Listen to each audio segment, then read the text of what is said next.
भाई इस दुनिया में दो टाइप के लोग होते हैं। पहला जो YouTube एंटरटेनमेंट के लिए यूज़ करता है, दूसरा जो YouTube सीखने के लिए यूज़ करता है। अगर आपको भी सीखना है तो आप आए हो सही चैनल पर, TRS clips Hindi.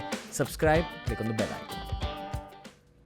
Mental health एक ऐसा सब्जेक्ट है जिसे आजकल बहुत ज़्यादा हाईलाइट किया जाता है कि आपका दिमागी संतुलन कैसा है, कि आपका मेंटल फिटनेस कैसा है, कि आप खुश हो लाइफ में, कि आप कॉन्फिडेंट हो लाइफ में, क्या आप उस वॉरियर मेंटालिटी के साथ जी रहे हो लाइफ में। इन 6 सालों के सफ़र में as an entrepreneur, as a content creator, as an on screen personality, कैमरे के इस साइड पर समय बिता के मैंने बहुत कुछ सीखा है। और इन्हीं सॉफ्ट स्किल्स की वजह से मेरा करियर बहुत आगे जा चुका है, ऑन स्क्रीन और ऑफ स्क्रीन भी। मेरे बिजनेस करियर में जो सबसे तगड़ी नेटवर्किंग हुई है, जो सबसे तगड़े मोमेंट्स हुए हैं, वो इन सॉफ्ट स्किल्स की वजह से हुए हैं। सॉफ्ट स्किल्स ऐसे लाइफ स्किल्स होते हैं जो आप बुक से आसानी से सीख सकते हो, पर अगर किसी ने आपको समझाया, एक भाई ने आपको समझाया, एक दोस्त ने आपको समझाया, तो उसकी लर्निंग और भी ज़्यादा फास्ट हो जाती है।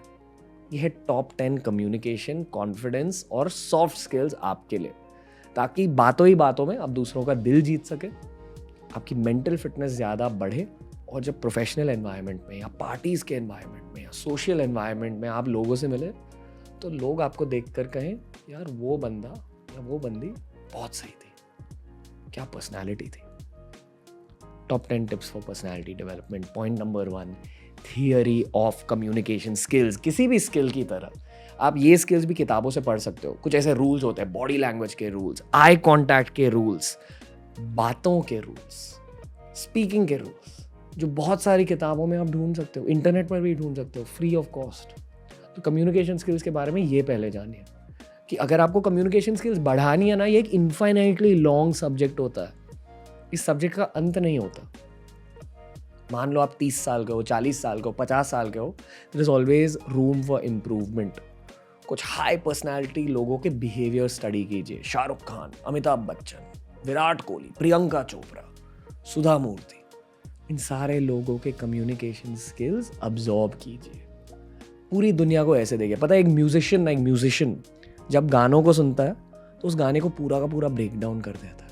अब अगर आप किसी हाई पर्सनालिटी इंसान से मिलेंगे या हाई पर्सनालिटी इंसान को टीवी पर देखेंगे, फ़ोन पर देखेंगे, तो उनकी पर्सनालिटी थोड़ी ब्रेक डाउन कीजिए। उनकी बॉडी लैंग्वेज कैसे होती है, वो बात कैसे करते हैं, वो स्टोरी टेलिंग किस तरह से करते हैं, इन सब चीज़ों पर फोकस कीजिए और अपने फ़ोन पर या अपने दिमाग में नोट्स लिखिए और उन नोट्स को अप्लाई कीजिए। पॉइंट नंबर 2, अगर आपने अप्लाई नहीं किया इन नोट्स को तो फिर आप कुछ नहीं सीखोगे।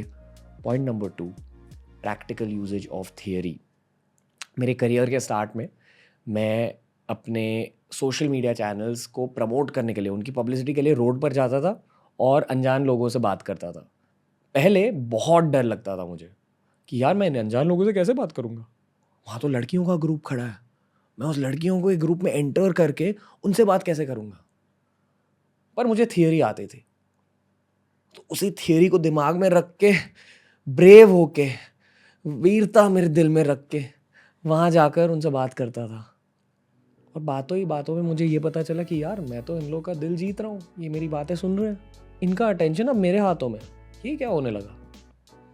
गलतियाँ भी की, मेरे से कम्युनिकेशन स्किल्स मिस्टेक भी हुए, पर मैं हार नहीं माना। अगली बार फिर से ट्राई किया, उन मिस्टेक्स को भी नोट किया। थियरी के साथ खुद के मिस्टेक्स भी नोट करिए और गलतियों से डरिए मत। ये है प्रैक्टिकल कम्युनिकेशन स्किल्स का ग्राउंड रूल। ठीक है, आप एक बार एक कम्युनिकेशन स्किल्स की गलती करोगे,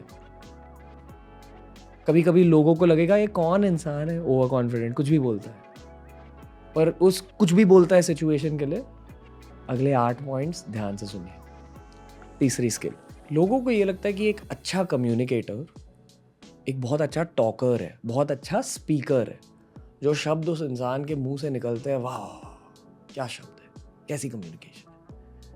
पर कम्युनिकेशन का ये मतलब है बातें करना और सुनना। एक अच्छा कम्युनिकेटर एक बहुत अच्छा लिसनर होता है, बहुत अच्छा ऑब्जर्वर होता है। लीडरशिप, पता है लीडरशिप शब्द सुना है? MS Dhoni, sir Alex Ferguson.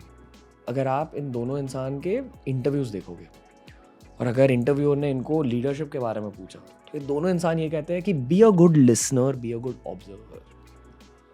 दूसरे लोगों के बिहेवियर्स को स्पॉट करो। जब कोई और बात कर रहा है, ध्यान से उनकी बात सुनो, आंखों में आंखें डालकर वहाँ पूरी तरह से प्रेजेंट रहो, दूसरे इंसान को जानो। जब आप दूसरे लोगों की बात सुनते हो ना, तब लोग आपको याद रखते हैं। अक्सर क्या होता है पार्टीज में, आप खुद की इंट्रोडक्शन दे रहे हो, दूसरे इंसान ने उनका नाम आपको बोला है, आपको उनका नाम शायद पार्टी के बाद याद भी नहीं रहता। क्यों? क्योंकि आपके दिमाग में ये चल रहा है कि यार मेरी कम्युनिकेशन स्किल्स ऑन पॉइंट होनी चाहिए, चलो ये नाम बोले, हाँ इनका नाम होगा राहुल, रोहित, राज, जो भी, मैं मेरा नाम कह देता हूँ या कह देती हूँ। दूसरे इंसानों का नाम याद रखिए। कैसे? By being a good listener. कान खुले रखे कम्युनिकेशन के दौरान। और पता है, अगर आप किसी से बातचीत कर रहे हो, किसी को कोई चीज़ समझा रहे हो, तो अगर वो कुछ बोलने लगे, वो अपना ओपिनियन देने लगे, उस ओपिनियन को ध्यान से सुनिए और उसे एक्नॉलेज कीजिए। एक्नॉलेजिंग का एक बेस रूल होता है, जो दूसरे इंसान ने कहा उसको समराइज कीजिए। तो मान लो आपने कहा, हाँ यार ये क्रिकेटर बहुत सही है, मुझे ये क्रिकेटर इसलिए अच्छा लगता है, और फिर उन्होंने कोई और क्रिकेटर के बारे में आपको बताया कि हाँ नहीं मुझे ये क्रिकेटर अच्छा लगता है इसलिए, तो उसके रिस्पॉन्स में आप तीसरे क्रिकेटर के बारे में बात नहीं करो, या आपके खुद के पहले वाले क्रिकेटर के बारे में बात नहीं करो। आप किस चीज़ के बारे में बात करोगे? वो दूसरे क्रिकेटर के बारे में, जिनके फ़ैन ये इंसान है। इनके ओपिनियंस और इनकी राय को रिस्पेक्ट देकर उस इंसान को ये लगता है, हाँ यार ये बंदा लिसनर है, ऑब्जर्वर है। आप उनके दिल में रह जाओगे। यही होती है कम्युनिकेशन स्किल्स।